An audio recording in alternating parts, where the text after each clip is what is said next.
तो आज हम बात करेंगे भारत के बिल्कुल सरहद पर बसे शहर लखपत की, जिसकी कहानी किसी हॉरर फिल्म से कम नहीं है।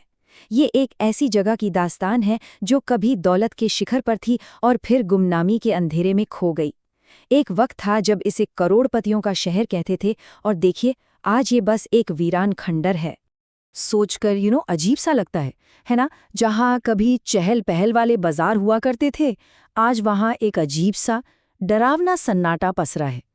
ये शहर अब बस अपनी टूटी फूटी इमारतों और उन शानदार दीवारों के सहारे खड़ा है जो खामोशी से अपनी गुजरी हुई कहानी सुना रही हैं। यही तो वो सवाल है, वो रहस्य जिससे आज हम पर्दा उठाने वाले हैं।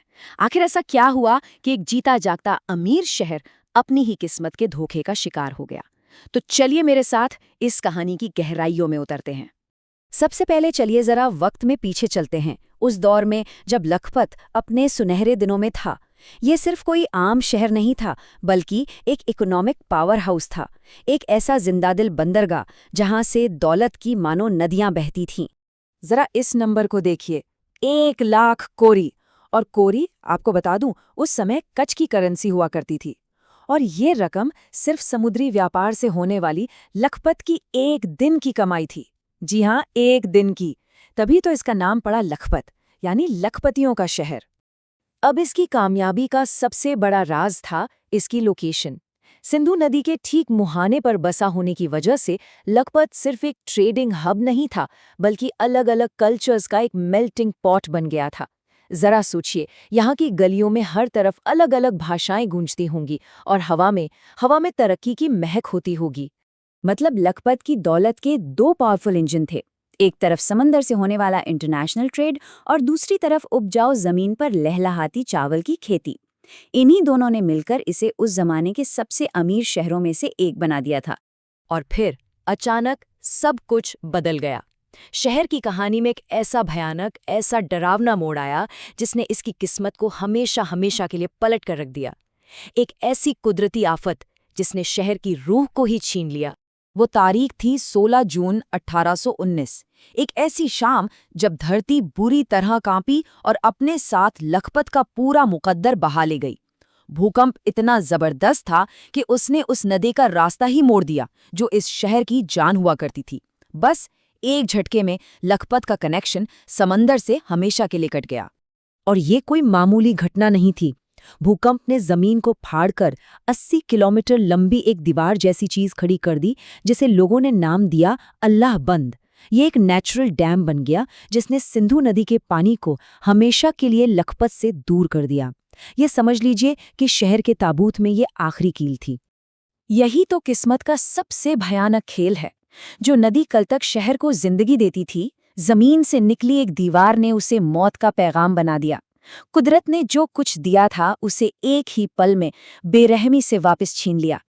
अब इन आंकड़ों को देखिए, ये सिर्फ नंबर नहीं है, ये एक शहर के खाली होने की एक खौफनाक कहानी बयां कर रहे हैं। सोचिए, सिर्फ 2 साल के अंदर आबादी आधे से भी कम हो गई, व्यापारी शहर छोड़कर चले गए, परिवार के परिवार उजड़ गए और एक हंसता खेलता शहर धीरे धीरे एक खाली खोल बनता चला गया। लेकिन इस पूरी तबाही और वीरानी के बीच भी कुछ ऐसा था जो बच गया, कुछ ऐसा जो पत्थर और आस्था से बना था। तो चलिए अब देखते हैं कि लखपत की वो कौन सी विरासत है जो आज भी इस भूतिया शहर में सांस ले रही है। लखपत की असली आत्मा, उसकी रूह आज भी इन दीवारों में बसती है। सोचिए जरा, एक ही किले के अंदर आपको गुरुद्वारा भी मिलेगा, दरगाह भी और मंदिर भी।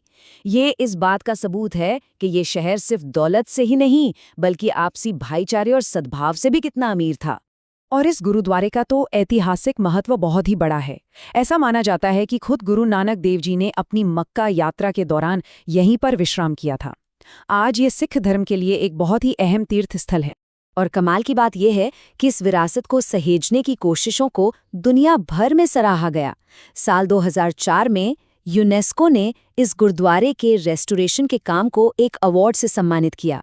ये इस बात का सबूत है कि इतिहास को कितनी खूबसूरती से जिंदा रखा जा सकता है। और ये देखिए, सद्भाव की एक और मिसाल। पीर गौस मोहम्मद एक ऐसे सूफी संत थे जिन्हें हिंदू और मुस्लिम दोनों ही मानते थे। उनका मकबरा आज भी उस मिली जुली संस्कृति का प्रतीक है जो कभी लखपत की असली पहचान हुआ करती थी। चलिए अब कहानी को सीधा आज के दौर में ले आते हैं। लखपत की पहचान एक बार फिर से बदली है, लेकिन इस बार इसका किरदार बिल्कुल अलग है और शायद पहले से भी ज्यादा अहम। तो जो शहर कभी पूरी दुनिया के लिए एक खुला दरवाजा था, आज वो देश की सुरक्षा के लिए एक अहम चौकी बन गया है। भारत-पाकिस्तान बॉर्डर के इतने करीब होने की वजह से अब ये हमारे सीमा सुरक्षा बल यानी बीएसएफ के लिए एक बहुत ही स्ट्रेटेजिक लोकेशन है। ये नज़ारा कितना सररियल लगता होगा, है ना? कि जिन दीवारों पर कभी व्यापारी अपने जहाज़ों का इंतजार करते थे, आज उन्हीं दीवारों पर हमारे बीएसएफ के जवान देश की सरहदों पर नजर रखते हैं। इतिहास और आज का एक अनोखा संगम।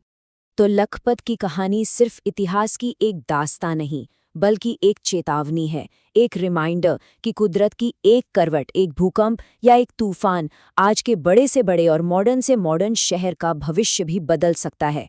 सवाल ये नहीं है कि ऐसा हो सकता है या नहीं, सवाल ये है कि अगला लखपत कौन होगा।